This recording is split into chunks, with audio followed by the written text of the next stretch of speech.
창세기부터 요한계시록까지 살펴보시면 여러 다양한 하나님의 사람들의 다양한 기도가 언급되어 있습니다. 아브라함의 소돔과 고모라를 위한 중보기도가 가장 대표적일 수도 있고, 그 다음에 요셉의 기도, 그리고 모세의 이스라엘 백성을 향한 기도, 느헤미야의 기도, 다니엘의 기도.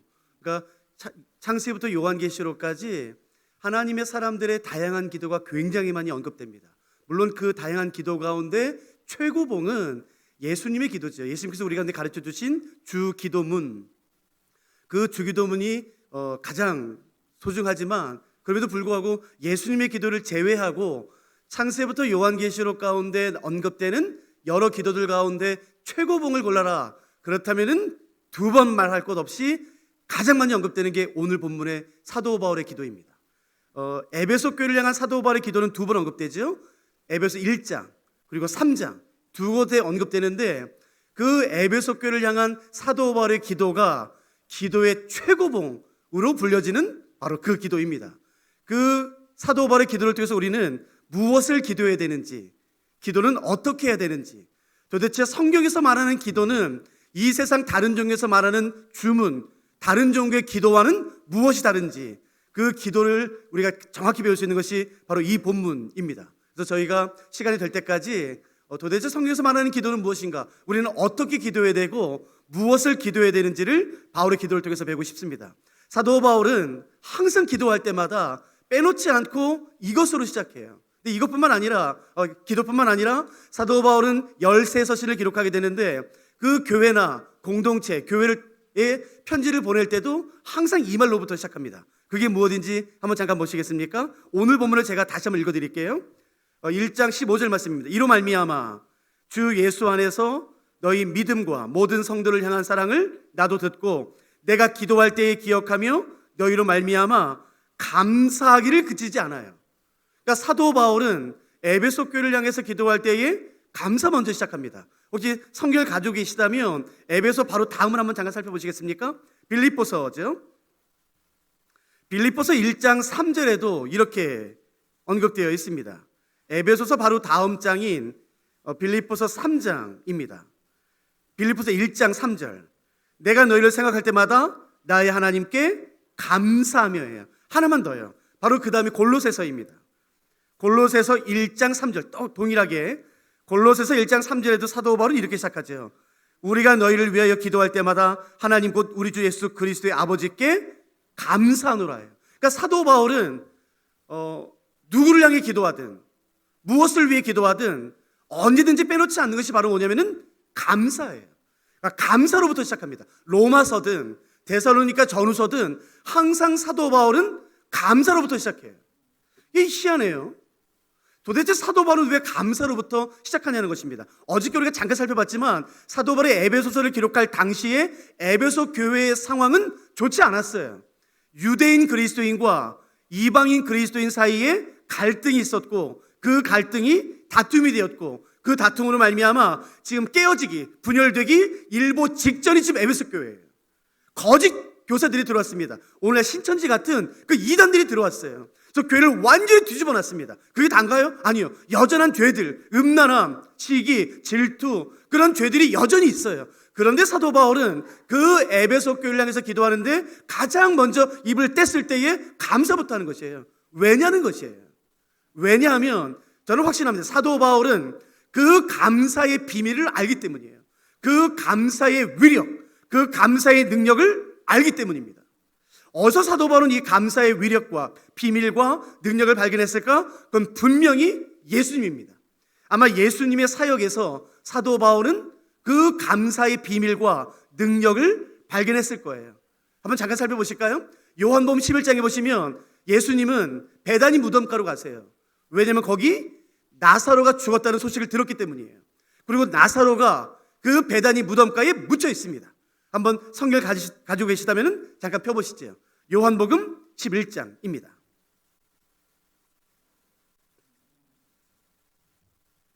요한복음 11장 43절에 이렇게 말씀하세요. 예수께서 베다니 무덤가에서 요한복음 11장 43절 44절에서 이렇게 말씀하고 계십니다. 이 말씀을 하시고 큰 소리로 나사로야 나오라 부르시니 죽은 자가 수족을 배로 동인 채로 나오는데 그 얼굴은 수건에 쌓였더라. 그러니까 기적이 일어났어요.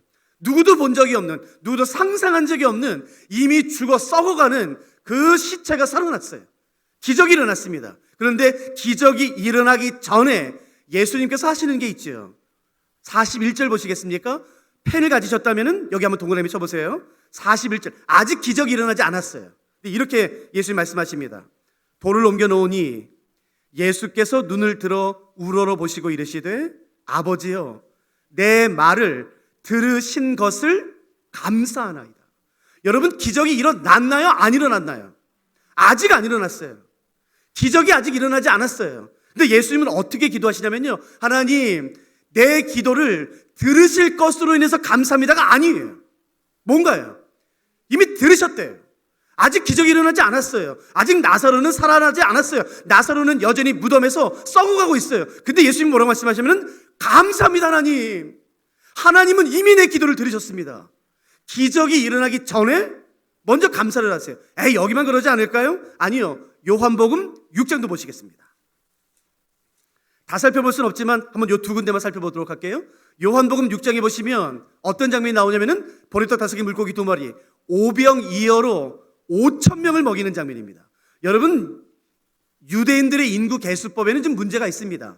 왜냐하면 남자만 계수해요. 어린아이와 여자는 계수하지 않습니다. 그러므로 5,000명이라는 숫자는 남자만 계수했기 때문에 대부분의 학자들은 곱하기 3을 합니다. 어린아이, 여자, 어르신들이 계실 것이라 생각하기 때문에 곱하기 3하면 약 15,000명, 어쩌면 2만 명 가량이 되는 사람들이, 왜냐하면 대개 모였을 때에 남자들보다는 여자들이 훨씬 더 많이 모여요. 여기도 보세요. 그렇기 때문에 어떤 학자들은 곱하기 3을 하지만 어떤 학자들은 4를 하기도 합니다. 그러면 이것은 5,000명이 먹은 게 아니라 15,000명에서 2만 명이 먹은 것이에요. 우리가 너무너무 잘 아는 그 놀라운 기적 한번 보십시오. 요한복음 6장 12절부터 제가 읽어드릴게요. 그들이 배부른 후에 예수께서 제자들에게 이르시되 남은 조각을 거두고 버리는 것이 없게 하라 하심으로 이에 거두니 보리떡 5개로 먹고 남은 조각이 12바구니에 찼어요. 먹고도 남았어요. 기적이 일어났습니다.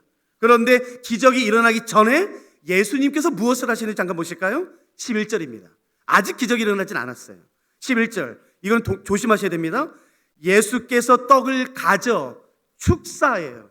여러분, 이 축사가 아까 11장에 감사로 번역된 헬라어와 같은 단어입니다. 축복하고 감사했다는 뜻이에요. 그러므로 여기 동그라미 치시고 감사로 바꿔놓으십시오. 아직 기적이 일어나진 않았어요. 그런데 예수님께서는 기적이 일어나기 전에 뭘 하시나요? 감사를 하세요. 그러므로 기억해 보세요. 성경의 중요한 원리는 뭐냐면은 기적이 감사를 이끄는 게 아닌 것이에요. 기적이 감사를 이끄는 게 아니라 감사가 기적을 이끕니다.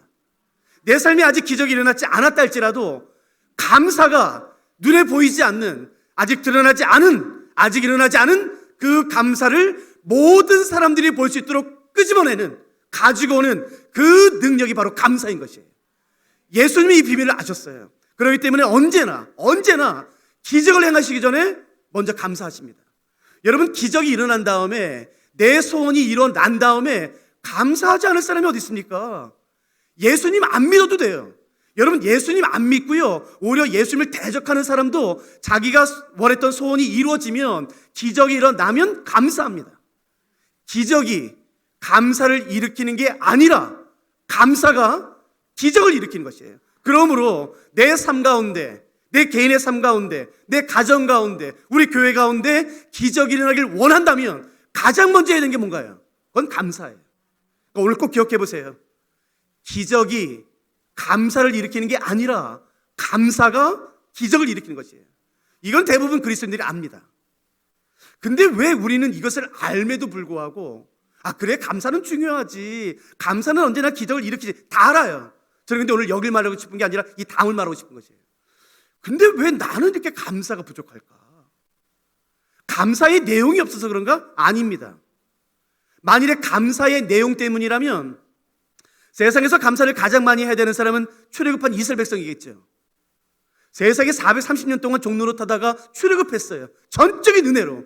그럼 감사해야 되지 않습니까? 아니요. 잠깐만 감사합니다. 그래서 또 불평해요. 또 원망해요. 하나님을 대적합니다. 그러니까 감사의 내용이 아닌 것이에요. 왜 우리들은 이 감사가 중요한지 알매도 불구하고 왜 이렇게 감사를 잘 못할까라는 것이에요. 왜일까요? 왜 이렇게 감사가 부족할까요? 한번 살펴보세요. 창세기부터 요한계시록까지 감사라는 단어는 제가 검색해본 바로는 모두 196번 나옵니다. 창세기부터 요한계시록까지 감사란 단어는, 그러므로 아까 요한복음 6장에는 축사라고 돼 있잖아요. 그렇기 때문에 어떤 성경 번역본과 어떤 기준을 가지고 계수하느냐에 따라서 약간씩 다르겠지만 제가 계수해본 바로에 의하면 창세기부터 요한계시록까지 감사는 모두 196번 나와요. 그런데 구약에는 132번, 신약에는 64번 나옵니다. 구약에 132번, 신약에 64번. 그러니까 생각보다 많이 나오진 않아요. 근데 재미있는 건 뭐냐면, 제가 발견한 재미있는 건 뭐냐면요, 구약 성경 132번 가운데 무려 77번이 시편에 다 나옵니다. 시편에만.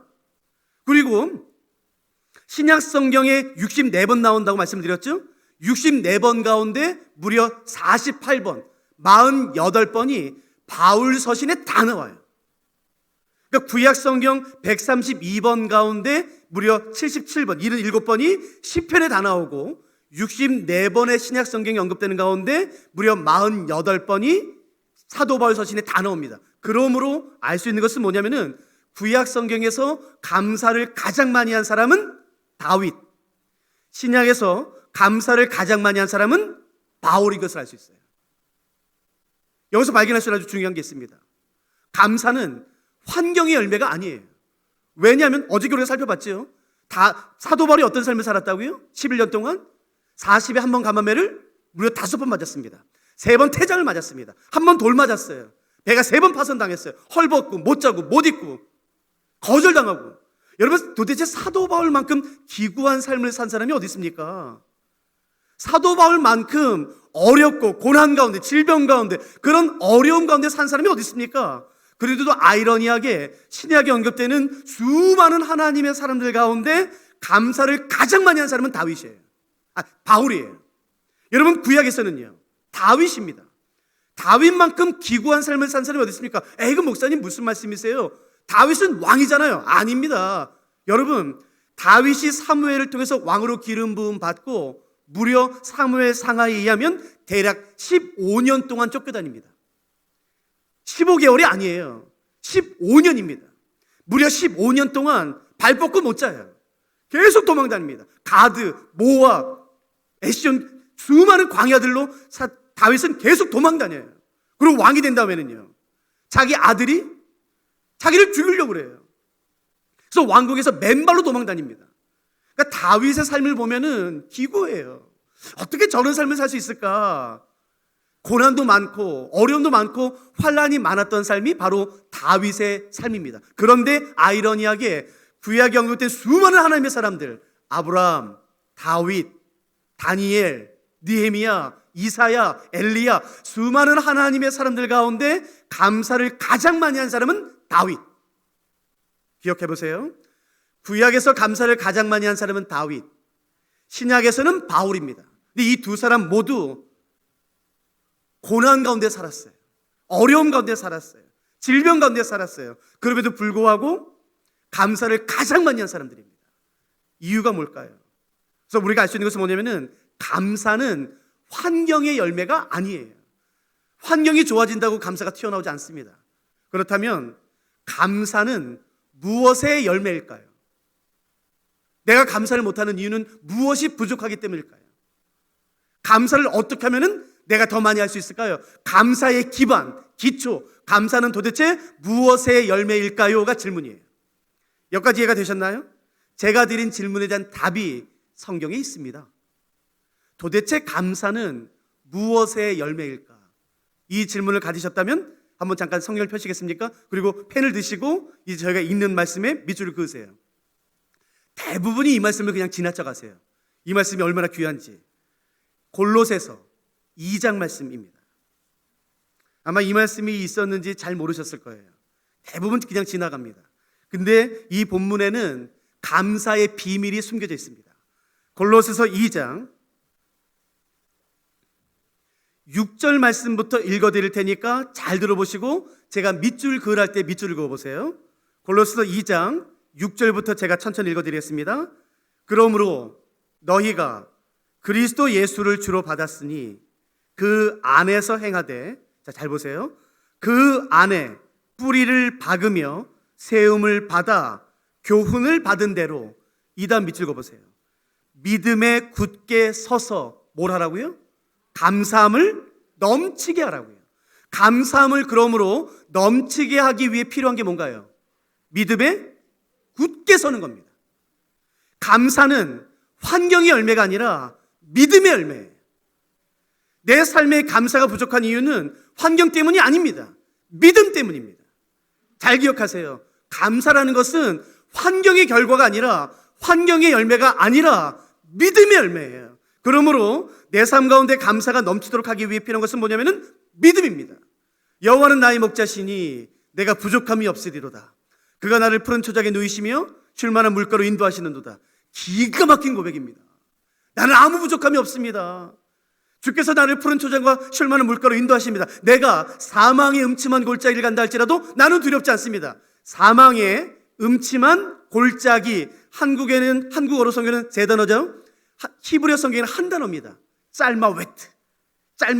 이 한 단어가 사망의 음침한 골짜기로 번역되는데, 짤마웨트라는 히브리어의 문자적인 의미는 칠흑 같은 어두움, 한 치 앞도 구별할 수 없는 칠흑 같은 어두움을 의미합니다. 저는 올해만 이스라엘에 2번 가거든요. 성도님들이랑 또 사람들이랑. 항상 유대광야 갑니다. 여러분, 유대광야는 안 가보시면 몰라요. 우리는 어떤 생각이 있냐면은 이런 평지 같아요. 아닙니다. 유대광야는 계곡이 굉장히 심합니다.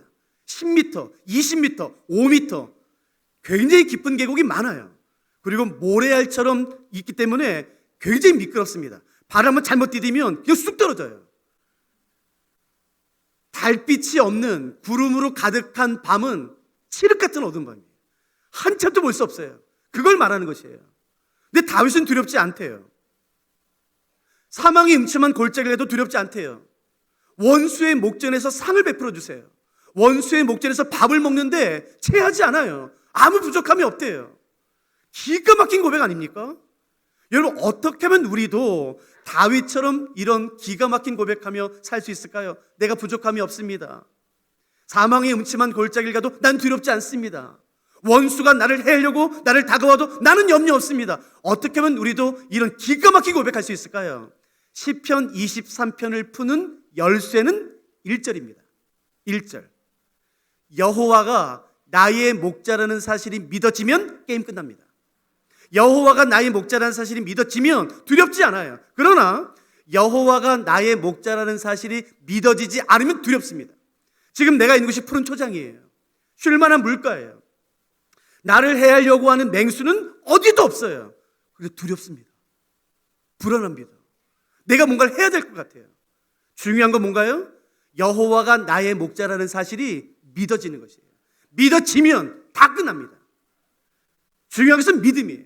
저는 영국에서 있을 때에, 영국에서 공부 마치고 감사하게도 제가 공부했던 곳에서 가르칠 수 있는 기회를 줘서 저는 영국에서 가르치다 왔거든요. 그때 제가 있을 때에 파키스탄에서 한 형제가 그 행정 업무를 도와주기 위해 왔어요. 제가 잘해줬거든요. 동양 사람이 거의 없었기 때문에. 이런저런 얘기하다가 제가 물어봤어요. 파키스탄에서 온 그 형제한테, 너는 근데 여기 오기 전에 무슨 일 했냐? 제가 물어봤더니 그 형제가, 네, 목사님, 저는 20년 동안 목동 생활했습니다. 목동? 야, 목동? 왜냐하면 저는 성경을 연구하는 사람인데요, 구약에 언급된 목동의 삶이 그렇게 많이 없어요. 대부분 논문을 써서 이제 저희가 공부를 하게 되는데, 목동은 논문을 안 써요. 그렇기 때문에 목동의 삶이 어떻게 되는지 잘 모릅니다. 책이 굉장히 자료가 부족해요. 그런데 이 형제가 무려 20년 동안 목동에 있다는 거예요. 그런데 파키스탄의 목동의 삶과 성경에 나오는 이스라엘의 목동의 삶이 굉장히 비슷합니다. 여러분, 한국은 시골에 가시면 집집마다 외양간이 있어요. 저희 할머니, 할아버지는 충청도 분이셨거든요. 그래서 저도 방학 때마다 내려가면은 할아버지, 할머니 집에 꼭 외양간이 있어요. 뭐 소가 한두 마리, 두세 마리밖에 없는데도 꼭 집마다 외양간을 둬요. 근데 이스라엘은 그렇게 안 됩니다. 이스라엘은 가보시면 알아요. 나라가 굉장히 좁습니다. 그래서 집집마다 외양간을 두는 게 아니라 마을 단위로 외양간을 둬요. 마을 단위로 우리를 만듭니다. 그래서 가면은 그 우리의 양이 뭐 200마리, 300마리 있어요. 와, 되게 부자다. 그게 아니라 마을 사람들의 양이 다 거기 있는 거예요. 그래서 어떻게 하냐면은 이건 파키스탄도 이스라엘도 비슷합니다. 그래서 1년에 한 번씩 마을 사람들 전체의 양을 맡아서 양을 돌봐줄 미스터 목동을 뽑습니다. 1년에 한 번씩. 파키스탄도 그렇고 이스라엘도 그래요. 근데 이 형제가 무려 20년 동안 그걸 한 거예요. 야, 잘됐다, 잘됐다. 내가 얼마나 많이 물어봤는지 몰라요. 자, 동일시 여보세요. 여러분, 우리 마을에 이제 우리의 양을 맡아서 대신 양을 돌봐줄 목동을 뽑겠습니다. 어떤 사람은 3마리, 어떤 사람은 20마리, 어떤 사람은 100마리, 어떤 사람은 1마리, 다 다르겠죠? 그러니까 우리 마을 사람들의 양 한 300~400마리를 한 사람에게 맡겨서 그 사람이 양을 돌보게 할 거예요. 1년 동안. 자, 자원하세요? 왜 자원하죠? 그러면 자원한 사람을 이 무대 위에 쭉 세웁니다. 그래서 뭐 하는지 아세요? 우통 벗깁니다. 우통을 벗기고 딱 한 가지를 봐요. 식스팩 보신 적 있으세요? 식스팩 보신 적 없나? 그리고 근육 안 봐요. 우통을 벗기고 딱 하나 봅니다. 뭔지 아시겠어요? 당신은 몇 년 동안 목동 생활 했습니까? 24년이요? 야, 완전 베테랑이네. 24년? 오, 이 사람 대단해. 근데 우통을 벗겼는데요, 상처 하나 없어요. 상처 깨끗해요. 근육만 있어요. 근데 어떤 사람은 당신은 몇 년 됐어요? 4년? 아이고 고작 4년. 아이고 애송이네. 한번 우통 벗어봐. 근데 우통을 벗었는데요, 여기 곰발 자국 있어요. 여기 늑대 자국 있어요. 그럼 무슨 의미인가요? 내가 양을 돌볼 때 늑대나 맹수가 와서 양을 물어가면 어떻게 했다는 뜻이에요? 가서 싸웠다는 뜻이에요. 그런데 어떤 사람은 무려 23년, 24년, 30년 됐는데 몸에 상처가 하나도 없어요. 여러분, 양을 돌볼 때 맹수가 그냥 1년에 한 번씩만 공격하겠죠? 아닙니다. 맹수는 본능적으로 알아요. 양이 어디 있는지. 매주마다 공격합니다. 그러니까 나는 20년, 30년 됐지만 내 몸에 상처가 하나도 없다는 것은 맹수가 양을 공격했을 때 내가 어떻게 했다는 뜻인가요? 도망갔다는 뜻이에요. 자, 그러니까 여러분이 대답해 보세요. 누구한테 내 양을 맡기겠습니까? 20년 됐지만 몸에 상처가 하나도 없는 사람, 얼마 안 됐지만 몸에 상처가 많은 사람, 누구한테 맡기시겠습니까? 상처가 많은 사람이에요. 예수 그리스도의 몸에 상처가 많습니다. 우리의 선한 목자 대신 예수 그리스도의 몸에 상처가 많습니다. 요한복음 10장에 예수님이 말씀하세요. 나는 선한 목자라. 예수님이 정의하시는 선한 목자의 정의가 뭔 줄 아세요? 선한 목자는 자기 양을 위하여 목숨을 버리는 것이에요. 예수님은 내 삶의 선한 목자 되신다. 나는 믿음만 있으면 사망의 음침한 골짜기 끝까지 아무것도 안 되는 거예요. 예수님이 내 선한 목자라는 믿음만 있으면 나를 해하려고 하는 수많은 맹수들이 내 주변에 있다 할지라도 절대 겁없습니다. 그러나 예수님이 내 선한 목자 되신다는 믿음이 없으면 지금 내가 푸른 초장이 있어요. 쉴만한 물가 있어요. 나를 해하려고 하는 맹수는 어디도 없어요. 두렵습니다. 불안합니다. 내 통장에 잔고가 넘쳐요. 내 자녀도 대학교 잘 갔어요. 내 남편도 직장 아무 문제 없어요. 작년에 건강검진했는데 아무 문제 없어요. 그런데 불안합니다. 자꾸 뭔가를 해야 될 것 같아요. 그 이유는 믿음 때문입니다. 그러니까 중요한 건 뭔가요? 믿음이에요. 하나님이 나 지켜주신다. 내 삶은 하나님의 손에 있다. 나는 그 믿음만 있으면, 여호와는 나의 목자가 되신다는 믿음이 있으면 난 부족함 없어. 나는 믿음을 구별할 수 있다고요. 그 믿음의 기반에서 나오는 게 감사입니다. 그 감사가 기적을 이끄는 것이에요. 그냥 입버릇처럼 말하는 감사가 기적을 이끄는 게 아니라, 그냥 세상 사람들이 말하는 그냥 입버릇처럼 말하는 감사가 기적을 일으키는 게 아니라 하나님의 성품에 근거한 감사의 고백, 그 믿음에 근거한 감사의 고백은 언제든지 기적을 이끌어내는 거죠. 여러분, 올 2023년 한 해 동안 내 삶 가운데, 내 가정 가운데, 우리 교회 가운데 기적을 보길 원하지 않으세요? 그럼 기억하세요. 믿음에 근거한 그 감사가 언제나 기적을 일으킵니다. 여러분, 예수님을 믿는 사람들의 감사와 예수님을 믿지 않는 사람들의 감사는 뭐가 다를까요? 예수님을 믿는 사람들의 감사와 예수님을 믿지 않는 사람들의 감사, 똑같이 감사하잖아요. 뭐가 다를까요? 완전 다릅니다. 예수님을 믿지 않는 사람들의 감사에는 대상이 없습니다. 감사의 내용만 있어요. 그러나 예수님을 믿는 사람들의 감사에는요, 감사의 대상이 있습니다. 믿지 않는 사람들은요, 이번에 내 아들 대학교 합격했어. 감사의 내용만 있어요. 누구든 상관없어요. 어느 신이든 상관없어요. 부처가 됐든 알라가 됐든 누가 됐든, 그게 뭐 예수가 됐든 상관없습니다. 그냥 내 소원만 이루어지면 되는 것이에요. 사람들의 모든 관심은 내 소원이에요. 그러나 예수님을 그리스도로 믿는 그리스도인들의 감사에는 뭐가 있는지 아세요? 대상이 있습니다. 하나님 감사합니다. 하나님 감사합니다. 이 모든 은혜가 하나님으로부터 왔다는 것에 대한 그 고백이 있는 것이에요. 그렇기 때문에 감사에는 반드시 시선이 중요합니다. 기도할 때는 시선이 중요한 것이에요. 문제는, 어려움은, 질병은 우리로 하여금 기도하게 만듭니다. 그러나 기도할 때에 절대로 나의 시선이 문제에 있으면 안 되는 것이에요. 문제로 말미암아, 어려움으로 말미암아, 재정으로 말미암아, 내 자녀로 말미암아, 관계와 직장으로 말미암아, 질병으로 말미암아 내가 기도할 수는 있지만 그 기도 순간에 나의 모든 시선은 하나님에게 있어야 되는 것이에요. 눈을 들어 하나님을 바라보셔야 되는 것입니다. 여러분, 사도 바울 잠깐 보실까요? 에베소서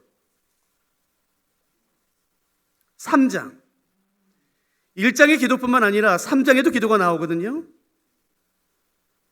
3장 14절 보십시오. 3장에서는 사도 바울이 에베소 교회를 향해서 기도할 때 이렇게 기도합니다. 3장 14절, 이러므로 내가 하늘과 땅에 있는 각 족속에게 이름을 주신 아버지 앞에 무릎 꿇고 기도하는 것이에요. 하나님, 나는 그냥 아무나 내 기도를 제발 들어줘라가 아닙니다. 나는 온 땅을 창조하신 여호와 하나님에게 기도합니다. 그 기도의 대상을 명확히 하는 것이에요. 그리고 사도 바울은 하나님이 어떤 분이신지 정확히 알았죠. 20절도 보시겠습니까? 사도 바울은 이렇게 고백합니다. 우리 가운데서 역사하시는 능력대로 우리가 구하거나 생각하는 모든 것에 더 넘치도록 능히 하실 이. 여러분, 하나님은 어떤 분인지 아세요? 우리가 기도하면은 깎는 분이 아니세요. 우리는 너무 시장에 가서 깎는 게 익숙하지. 콩나물 좀 깎아줘 100원만. 너무 익숙해요. 그렇기 때문에 하나님도 우리가 기도를 하면 깎을 거라 생각해요. 하나님, 이거 들어주세요. 야, 너 그거 안 돼. 너 11조 그거밖에 안 했잖아. 너 봉사 그거밖에 안 했잖아. 그거보다 좀 떨어뜨려. 아니요. 하나님은 우리의 기도를 깎지 않으세요. 이렇게 말씀하세요. 우리가 하나님, 나 이거 필요합니다. 이거 어떻게 하죠? 그러면 이렇게 말씀하세요. 야야야, 너 그것 가지고 되겠냐? 그것 가지고 안 돼. 너 이만큼 더 필요한 거야. 우리 하나님은, 내 기도의 대상이 되신 하나님은 내가 구하거나 생각하는 것보다 더 넘치도록 능히 하시는 분이신 거예요. 그러므로 문제는 우리로 하여금 기도하게 할 수는 있지만 내 모든 시선이 문제에 있으면 안 됩니다. 눈을 들어 하나님을 바라봐야 되는 것이에요. 아무리 예수님을 믿고 아무리 목사라 할지라도, 여러분, 아무리 순교자의 아들이라 할지라도, 아무리 교회를 60년 다녔다 할지라도 기도할 때에 나의 모든 시선이 문제에 있으면 기도하면 기도할수록 절망합니다. 기도하면 기도할수록 다운돼요. 기도하면 기도할수록 두려워요. 왜요? 내 눈이 문제에 있기 때문에. 문제밖에 보이지 않아요. 그러나 내가 문제를 두 발로 서서 눈을 들어 하나님을 바라볼 때에 그 문제가 내 손에 있지 않고 하나님의 손에 있음을 발견하게 되는 것이에요. 여러분, 한 번만 들어보세요. 저는 이걸 항상 성경책에 껴갖고 다니거든요. 들어보세요. 누가 손바닥으로 바닷물을 헤아렸으며 뼘으로 하늘을 쟀으며 땅에 티끌을 되에 담아 보았으며 접시 저울로 산들을, 막대 저울로 언덕들을 달아보았으랴. 누가 여호와의 영을 지도하였으며 그의 모사가 되어 그를 가르쳤으랴. 그가 누구와 더불어 의논하셨으며 누가 그를 교훈하였으며 그에게 정의의 길로 가르쳤으며 지식을 가르쳤으며 통달의 도를 보여주었느냐. 잘 들어보세요. 보라, 그에게는, 그러니까 하나님에게는 열방이 통에 한 방울 물과 같고 저울의 작은 티끌 같으며 섬들은 떠오르는 먼지 같으리니. 여러분, 이 세상에 우리를 괴롭히는, 압도하는 문제들은 하나님에게 아무것도 아닌 것이에요. 그 열방은요, 하나님에게 통에 물 한 방울 같은 것이에요. 후 불면 금세 사라지는. 그런즉 너희가 하나님을 누구와 같다 하겠으며 무슨 형상을 그에게 비기겠느냐.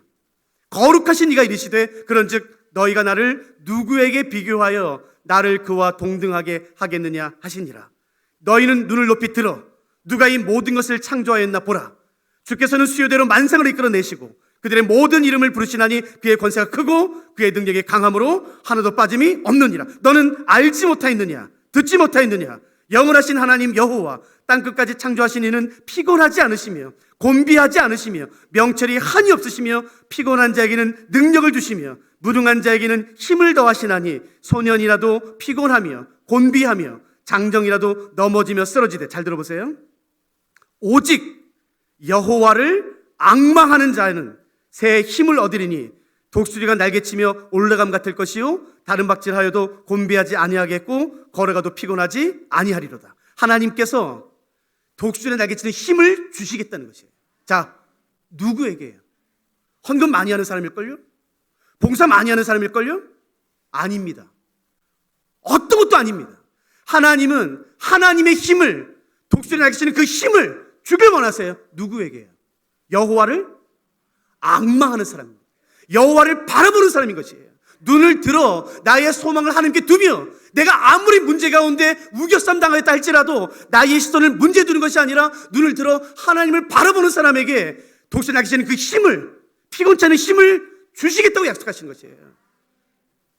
잠깐만 얘기해 드릴까요? 저는 설교 시간에 그 이야기하는 거 별로 안 좋아하는데 제가 꽤 오래전에 한 8, 9년 전에 브라질 아마존에 특강하러 갔었어요. 구약 전체 개관을 일주일 동안 브라질에 사는 청년들 대상으로요. 근데 그 장소가 아마존이에요. 아마존은 가보셨죠? 안 가보셨어요? 여러분, 한국 사람들은 그 브라질 아마존에 대한 오해가 있습니다. 뱀이 막 이렇게 나와서 이상한 벌레들이 있고. 저는 서울에서 태어났거든요. 벌레 못 잡아요. 지금도 못 잡아요. 제 아내가 잡아요. 저는 무섭다고. 근데 얼마나 두렵겠어요. 왜 하필이면 집회가 아마존이냐. 도시에서 좀 하지. 갔는데요, 거짓말 전혀 안 하고 첫째 날 도착하자마자 잠을 자려고 불을 껐어요. 이거 뱀 나오는 거 아니야? 이거 벌레 나오는 거 아니야? 막 두려워하고. 근데 갑자기 불을 끄고 자려고 하는데 갑자기 바스락 거렸어요. 불을 딱 켰습니다. 진짜예요. 거짓말 전혀 없이. 제 주먹만한 바퀴벌레 비슷한 게 벽면에서 이렇게 올라가고 있었어요. 다리가 막 수십 개. 와, 제가 막 머리가 삐죽삐죽 쓰더라고요. 그래서 생각했어요. 야, 이거는 신문으로는 안 된다. 신문으로는 안 죽는다. 그래서 제가 잡지를 찾았어요. 잡지를 말아서 오 힘을 다해서 쥔 다음에 제가 말했어요. 지웅아, 할 수 있어. 지웅아, 할 수 있어. 지웅아, 할 수 있어. 한 번에 죽여야 돼. 그래서 제가 온 힘을 다해서요 가지고 있다가 빵 쳤습니다. 다시 왔더니 없어졌어요. 다리를 몇 개 때리고 도망갔어요. 제가 그날 밤 못 잤습니다. 나타날까봐 꼴딱 샜어요. 근데 뱀 없어요. 사람들이 사는 곳에는 안 나타나요. 한 번도 못 봤어요. 근데 목요일 날로 기억해요.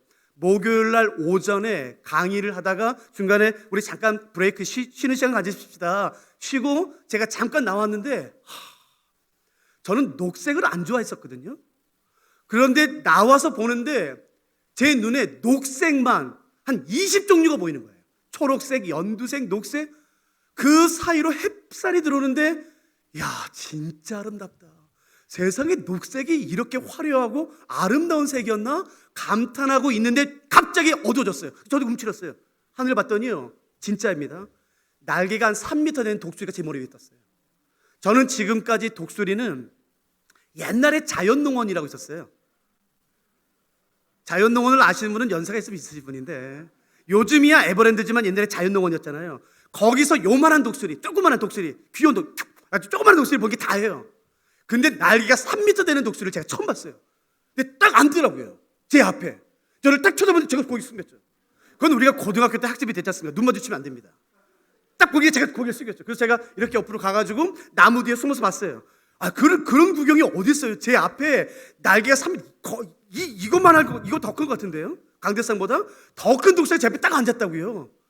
이걸 어디서 구경해요? 그래서 제가 나무 뒤에서 숨어서 봤다고요.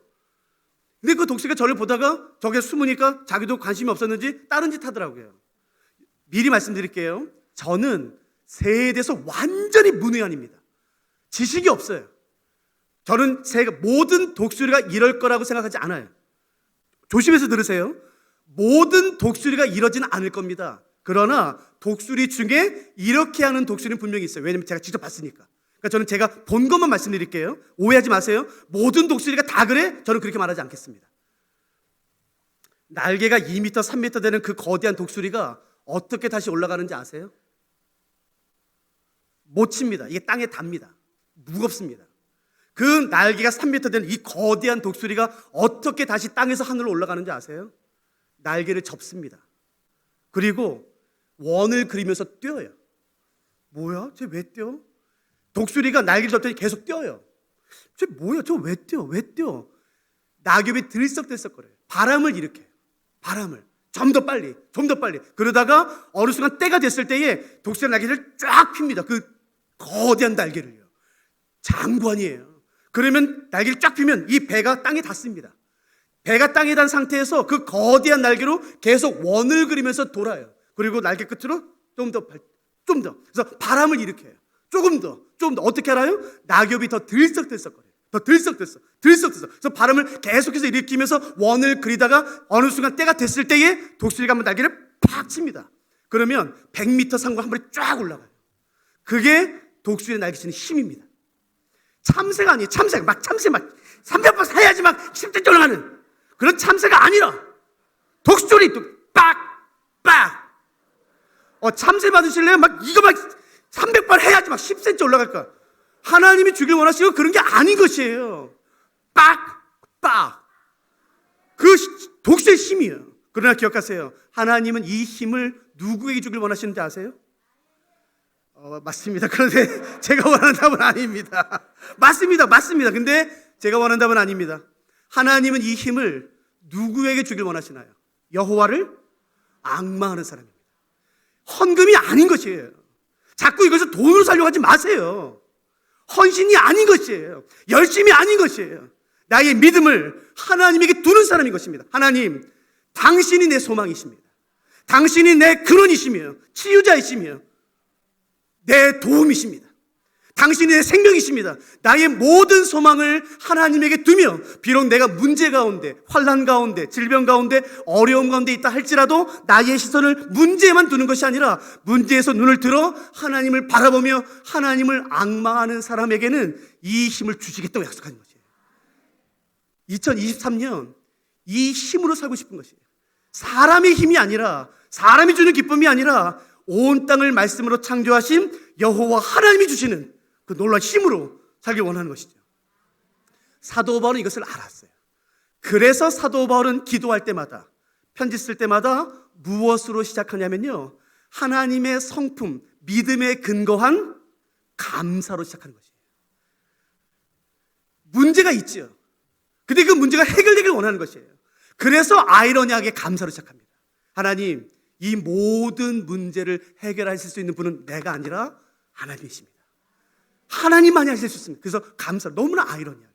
그러므로 여러분, 어떤 상황이든지 간에, 어떤 문제든지 간에 기도할 때에 항상 감사로 시작하십시오. 하나님, 당신은 살아계십니다. 당신은 신실하십니다. 당신은 선하십니다. 이 모든 상황을 주관하고 다스리시며 한 번에 모든 것을 해결할 수 있는 그 모든 능력이 당신에게 있습니다. 하나님 찬양합니다. 하나님 감사합니다.로 항상 시작하는 것이에요. 다시 말씀드리지만 지금 에베소 교회는 분열이 있어요. 거짓 교사의 가르침이 있습니다. 그리고 죄들이 있어요. 사도 바울은 그것을 어저께 말씀드렸지만 로마 감옥에서 들었어요. 그래서 기도합니다. 여러분 잘 보세요. 만일에 우리 성남 제일교회 바로 옆에 우리 교회랑 좀 친한 잘 아는 A라는 교회가 있다고 치죠. 근데 제가 광고합니다. 여러분 여기 교회 바로 옆에 A교회 아시지요? 그 A교회 지금 어렵답니다. 당회에서 싸움 났답니다. 그래서 장로님들이 두 파로 나눠져서 지금 교회 깨어질 위기입니다. 그뿐만 아니라 신천지 들어왔답니다. 신천지가 들어와서 교회를 완전히 뒤집어 놨답니다. 그리고 지금 교회가 어렵답니다. 죄 가운데 있답니다. 자, 우리 오늘 새벽 예배 드리기 전에, 시작하기 전에 우리 먼저 A교회를 위해서 같이 기도하고 그 다음에 말씀 듣도록 하겠습니다. 자, 우리 다 같이 기도하시겠습니다 라고 제가 말한다면 뭐라고 기도하시겠어요? 하나님 빨리 문제가 해결되게 하시고 이단이 떠나가게 하시고 죄를 미워하게 하시고 그런 기도하지 않으시겠습니까? 잘 들으세요. 사도 바울은 로마 감옥에서 에베소 교회 문제를 들었어요. 분열, 거짓 교사, 거짓 가르침, 죄. 이 세 가지의 문제를 듣고 기도하는데 에베소 1장에 의하면 기도의 내용은 네 가지입니다. 그 에베소 교회 문제를 듣고 사도 바울은 에베소 교회를 향해서 기도하는데 그 기도의 내용은 네 가지. 들어보세요. 첫째, 하나님, 에베소 교회 성도들이 제발 하나님을 알게 해주십시오. 두 번째, 부르심의 소망을 알게 해주십시오. 세 번째, 기업의 영광의 풍성함이 무엇인지 알게 해주십시오. 네 번째, 믿을 때 우리에게 베푸신 그 능력의 지극히 크심이 어떠한지 깨달아 알게 해주십시오. 네 가지예요. 이 네 가지 기도 가운데 어디도 문제가 안 나옵니다. 그러니까 이 기도의 내용만 보면 에베소 교회 문제 없네, 에베소 교회 괜찮나 보다 라고 생각할 수 있는 것이에요. 아니요, 에베소 교회 지금 문제 많습니다. 깨어지기 일보 직전, 거짓 교사, 교회가 완전히 뒤집어졌어요. 여전히 죄. 그런데 사도 바울은 그 문제 많은 에베소 교회를 향해서 위에서 기도하면서 그 기도의 내용에는 어떤 문제도 언급이 되지 않고 오직 네 가지. 하나님, 제발 에베소 교회 성도들이 하나님을 알게 해주십시오. 제발 에베소 교회 성도들이 그 부르심의 소망을 알게 해주십시오. 그 기업의 영광이 얼마나 풍성한지 깨달아 알게 해주십시오. 그리고 믿을 때 우리에게 베푸신 그 능력이 얼마나 큰지 깨달아 알게 해주십시오. 네 가지입니다. 왜일까요? 왜 문제를 언급하지 않고 이 네 가지를 기도할까요? 왜냐하면 사도 바울 귀에 들린, 사람들의 눈에 보인 문제는 증상이기 때문에 그래요. 여러분, 문제는 증상에 집중하면 안 됩니다. 열이 나요? 예, 해열제 먹으면 열이 떨어지겠죠. 그러나 또 상황이 되면 열이 올라갑니다. 문제를 해결할 때 중요한 것은 증상이 아니라 원인이에요. 사도 바울은 왜 에베소 교회에 이런 문제가 일어나는지 그 원인을 정확히 알았어요. 그래서 모든 사람들은 드러난 증상만을 위해서 기도하지만 사도 바울은 증상을 기도하는 게 아니라, 들린 대로 기도하는 게 아니라, 보인 대로 기도하는 게 아니라 진짜 왜 그 문제가 에베소 교회에 생겼는지를 근본적으로 말하는 것이에요. 하나님, 제발 하나님을 알게 해주십시오. 부르심의 소망이 무엇인지 알게 해주십시오. 기업의 영광의 풍성함이 무엇인지 깨달아 알게 해주십시오. 믿을 때 우리에게 베푸신 능력의 지극히 크심이 어떠한지 깨달아 알게 해주십시오. 이 네 가지예요. 사실은 이 네 가지를 다루면 좋겠지만 지금 제가 주어진 시간이 5분밖에 안 남아서요, 그냥 제일 마지막 하나만 다루고 오늘 마칠게요.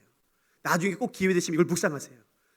왜 사도 바울은 그 문제 많은 에베소 교회에게 이걸 기도했는가 꼭 살펴보시고 꼭 묵상하시고 공부하세요. 제일 마지막 한번 살펴봐 드릴게요. 그 네 가지 기도 가운데, 사도 바울의 에베소 교회를 향한 네 가지 기도 가운데 제일 마지막은 뭐냐면은, 하나님, 제발 에베소 교회 성도들이 우리가 예수님을 그리스도로 믿었을 때 우리에게 베푸셨던 그 능력의 지극히 크심이 어떠한지 깨달아 알게 해주시옵소서라는 것이에요. 그러므로 우리가 알아야 되는 것은 뭐냐면은, 예수님을 그리스도로 믿을 때 모든 믿는 사람들에게는 능력이 주어집니다. 어저께 말씀드렸듯이 하늘에 속한 모든 신령한 복이 차별 없이 모든 사람에게 주어집니다. 여러분 가운데 혹시 예수님을 그리스도로 믿는 분이 계시다면, 다 그렇게 되길 소원하지만 정말로 나는 예수를 그리스도로 믿는다라는 그 믿음이 있다면 기억하세요. 이미 나에게는 어떤 능력이 주어진 것이에요. 내가 모를 뿐이지. 이거 목사님, 나는 나이가 어립니다, 나는 초등학생입니다. 아니요. 나는 나이가 많습니다, 나는 학벌이 없습니다, 나는 돈이 없습니다. 아무 상관없이 예수를 그리스도로 믿는 모든 사람에게는 상상할 수 없는 하나님의 능력이 이미 주어졌어요. 사도 바울이 이렇게 기도하는 거예요. 하나님, 제발 에베소 교회 성도들이 우리가 예수를 그리스도로 믿었을 때에 우리에게 주셨던 그 능력이 있지 않습니까? 그 능력이 도대체 얼마나 큰지 제발 깨달아 알게 해주십시오 라는 기도예요. 그래서 오늘 여러분을 향한 저의 기도도 동일합니다. 하나님, 사랑하는 주의 몸된 교회, 성남 제1교회 모든 성도님들, 이분들이 예수님을 그리스도로 믿었을 때 이분들에게 주셨던 지극히 크신 능력이 어떤 것인지 제발 깨달아 알게 해주십시오가 제가 오늘 운전하면서 오면서 했던 기도예요. 여기까지 따라오셨어요? 그러면 질문은 이것이에요. 그럼 도대체 그 능력은 뭡니까? 뭔데 큽니까? 도대체 나 같은 사람한테 능력이 주어졌다고? 난 몰랐네. 그러니까요. 뭘까요? 나에게 주어진 능력은 뭘까요? 잘 들어보세요. 예수님을 그리스도로 믿었을 때 주어진 그 능력은 에베소서 1장에 하면 나에게 주어지기 전에, 첫째, 나에게 주어지기 전에 다른 곳에 있었습니다. 그리고 그곳에서 어떤 일을 했었습니다. 그게 나에게 주어진 것이에요. 그러므로 나에게 능력이 주어지기 전에 그 능력이 어디에 있었는지, 그리고 어떤 일을 했었는지만 살펴보면 되겠죠? 그게 나에게 주어진 것이니까. 난 몰랐네. 그러니까요. 왜 모르셨어요? 차별 없이 아무리 공부가 미천한 사람이랄지라도, 아무리 외모가 미천한 사람이랄지라도, 아무리 지식이 없는 사람이랄지라도, 아무리 질병 가운데 있는 사람이랄지라도, 아무리 나이가 어린 사람이랄지라도 예수를 그리스도로 믿는 그 순간에 이 능력이 주어졌다고요. 그리고 이 능력은 잘 들으세요. 나에게 주어지기 전에 어디에 있었습니다. 그리고 거기서 이 일을 했었습니다. 그게 나에게 주어진 거예요. 그건 뭘까요? 그거는 성경에 나옵니다. 다 같이 본문 보세요. 이것만 살펴보고 마치겠습니다. 에베소서 따라오셨죠? 지금 이 본문을요? 예. 19절 보세요. 19절.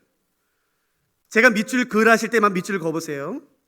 19절. 에베소서 1장 19절. 그러니까 여러분 성경을 더 사랑하세요. 내가 가지고 있는 질문은 다 답이 성경에 있습니다. 그러니까 여러분 성경을 더, 하나님 말씀을 더 가까이 하세요. 에베소 1장 19절 말씀 제가 읽겠습니다. 그의 힘의 위력으로 역사하심을 따라, 이 다음이에요. 믿는 우리에게 베푸신 능력의 지극히 크심이 어떠한 것을 너희로 알게 하시를 구하노라. 다시요. 믿는 우리에게 베푸신 능력의 지극히 크심. 다시 말하면 예수님을 그리스도로 믿었을 때에 상상할 수 없는 지극히 크신 능력이 우리에게 주어졌다는 것이에요. 이것이 어디에 있었는지 바로 그 다음 절에 나옵니다. 20절. 그의 능력이 그리스도 안에서 역사하사. 내게 주어진 이 능력은 나에게 주어지기 전에, 그러니까 어디 있었나요? 그리스도 안에 있었습니다. 중요한 것은 이 다음이에요. 그러면 도대체 나에게 주어진, 나도 몰랐던 이 능력이 그리스도 안에 있었어? 그래, 그럼 거기서 뭘 했대? 그게 나와요. 그리스도 안에서 어떤 일을 했는지 보세요. 20절. 그의 능력이 그리스도 안에서 역사하사, 이 답입니다. 죽은 자들 가운데서 다시 살리시고. 내가 예수님을 그리스도로 믿었을 때 주어진 이 능력은 내게 주어지기 전에 그리스도 안에 있었고, 그리스도 안에서 어떤 일을 했었냐면요, 십자가에서 죽으신 예수 그리스도를 단번에 살리신 그 능력인 거죠. 사망의 권세를 단번에 깨뜨리고 그 십자가에서 죽였던 예수 그리스도를 사망에서 단번에 건져 올리신 그 부활의 능력이 내게 주어졌다는 것이에요. 근데 왜 그 능력을 사용하지 않으십니까? 아이고 목사님, 난 학업이 미천해. 나 돈도 없어. 나 무식해 시골 출신이야. 그게 뭐가 중요합니까? 성경을 믿으세요. 어떤 종류의 삶이랄지라도 예수님을 그리스도로 믿기로 결정한 순간 십자가에서 죽으셨던, 그 사망에 갇히셨던 그 예수 그리스도를 죽음에서 단번에 일으키셨던, 사망의 권세를 단번에 깨뜨리셨던 그 동일한 능력, 바로 그 능력이 나에게 주어졌다는 것이에요. 그러므로 내가 정말로 예수님을 그리스도로 믿는다면 지금 나에게 주어진 능력이 뭐냐면요, 그 사망의 권세를 단번에 깨뜨린 능력인 것이에요. 예수를 죽음에서 일으키셨던 그 놀라운 부활의 소망과 그 능력이 내가 몰랐을 뿐이지 이미 나에게 주어졌다는 뜻입니다. 그러므로 저는 오늘 여러분에게 이렇게 권면하고 싶습니다. 이 능력으로 사십시오. 부활의 능력으로, 여호와를 앙마하는 자에게 주어지는 그 독수리를 날치는 힘으로, 예수 그리스도를 사망 권세에서 단번에 일으키셨던 그 사망의 사탄의 그 권세를 단번에 깨뜨리셨던 그 놀라운 부활과 생명의 능력으로 오늘 하루를 사는 것이에요. 죽음을 묵상하지 마십시오. 문제를 묵상하지 마십시오. 하나님을 묵상하십시오. 생명을 묵상하고 소망을 묵상하심으로 오늘 나에게 주어진 이 하루의 시간이 죽음이 아니라, 염려가 아니라, 두려움이 아니라 소망으로, 능력으로, 부활로 가득 찰 수 있도록 내 삶을 드리는 것이에요. 우리 같이 찬양하지 않으시겠습니까? 우리 같이 찬양하면서 이 찬양이